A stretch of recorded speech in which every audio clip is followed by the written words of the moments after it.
Checkout करत आहे आम्ही. सानिसला जाण्याची इच्छा नाहीये त्यामुळे रडत आहे. सकाळी तिथे आम्ही पावभाजी, ब्रेड, बटर, जाम, थोडा चहा घेऊन, हा थोडा अर्ली चहा होता, सो निघालो. Checkout from Goa with lot of memory.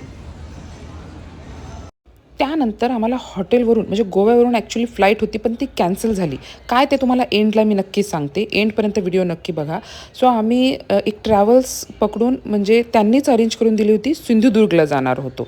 त्यापूर्वी एक चहा घेतला, हे आमचे पासेस आहेत आणि आम्ही फायनली पोहोचलो सिंधुदुर्गच्या एअरपोर्टवर. तिथे असा भरपूर असा वेळ होता, सो आम्ही छान तिथे थोडंसं नाश्ता म्हणजे लंच राहिलं होता आमचा, नाश्ता तर आम्ही केलेला होता, सो लंच केला तिथे, छास आणलं होतं ते पीत बसलो आणि फायनली आमची फ्लाईट दिसली, ती पण फक्त पुण्यापर्यंत जाण्यासाठी. पण आमचा जीव भांड्यात पडला. सानिश झोपला होता, त्याची फर्स्ट फ्लाईट होती खरं तर.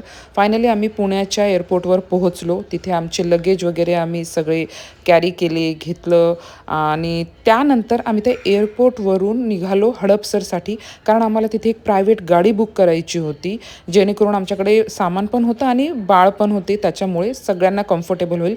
आणि तिथून निघालो हायवेसाठी. आता डिटेलमध्ये काय झालं हे तुम्ही समोर ऐका. ओके, मी फायनली सांगते आता काय काय झालं होतं. नवीन सबस्क्रायबर आपल्याला बरेच जुळालेले आहेत. सो आम्ही सोलापूरवरून जाताना येतानाची गोव्याला फ्लाईट बुक केलेली होती आणि फ्लाईट होती कारण आमच्याजवळ मुलं होती, येताना जाताना जास्त हेक्टिक नाही व्हावं म्हणूनच आम्ही फ्लाईट बुक केलेली होती. त्यामुळे आम्हाला कन्व्हिनियंट जायचं असं ठरलं होतं. जाताना त्यांचा 2-4 दिवसापूर्वी मेसेज आला होता की तुमची फ्लाईट कॅन्सल झाली आहे, सम टेक्निकल इश्यू. तर आम्ही सगळे ठीक आहे, थोडंसं शॉकमध्ये गेलो, पण ठीक आहे, जाताना ॲटलीस्ट इथलचं ट्रॅव्हल्स ऑफिस आम्हाला माहिती आहे, सो आम्ही जाऊ शकू म्हणून आम्ही ट्रॅव्हल्सची बुकिंग केलेली होती. पण जायचं होतं हे नक्की. सो ट्रॅव्हल्स चांगली होती, मुलं छान झोपली, भलेही आमच्या चौघांची झोप नाही झाली असेल. त्याच्यामुळे पहिल्या व्लॉगमध्ये बघितलं असेल थोडं चिलआउटच होतो आम्ही त्या दिवशी, फक्त क्रूज वगैरेच केलेलं होतं. आणि त्यानंतर तिथे गेल्यानंतर दुसऱ्या दिवशी आम्हाला कळालं की आमची येतानाची पण फ्लाईट बुक कॅन्सल झालेली आहे. सो आमचे सगळ्यांचे डोके असे खराब झालेले होते, कारण आता जायचं कसं, कारण सगळ्यांचे थोडंसं बाहेरचं खाऊन पाण्यामुळे थोडंसं तब्येत अपडाऊन होत होत्या आणि ऊन पण होतं थोडंसं तिथे. त्यामुळे आता जायचं कसं, कारण गोव्याचं ट्रॅव्हल्स ऑफिस माहीत नाही, कोणी ओळखीचे नाही, काही नाही, कसं बुक करायचं काय नाही, ते सगळं खूप मेस्टअप झालं होतं, खूप टेन्शन आलं होतं आणि खूप डोकं खराब झालेलं होतं. तर जगदीशनी त्यांना इतकं झापलं की तुम्ही आम्हाला काहीही अरेंज करून द्या, कारण तुम्ही असं कसं एकदम जाता येतानाची फ्लाईट कॅन्सल करू शकता. टेक्निकल इश्यू असेल तर तुम्ही एक्सटेंड करा, आम्ही तेही तयार आहोत. पण त्यांनी मग असं एक मधला मार्ग निघाला की आम्ही तुम्हाला पुण्यापर्यंत पोहोचू.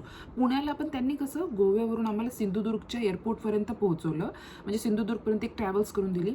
सिंधुदुर्गपासून ते पुण्यापर्यंत आम्ही फ्लाईटने आलो आणि तिथून मग आम्ही आमची प्रायव्हेट गाडी बुक करून घरी पोहोचलो.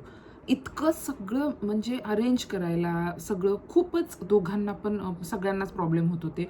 मुलं त्यात थोडंसं म्हणजे इतकी मोठी जर्नी असं. फ्लाईटने कसं 1 तासाने सोलापूरला आलो असतो गोव्यावरून तर काही इश्यू नव्हता. आल्यानंतर थोडंसं आराम केला असता, मुलं पण छान राहिली असती. ते तशी पण चांगली राहिली, ठीक आहे, त्यांनी तेवढा प्रतिसाद चांगला दिला.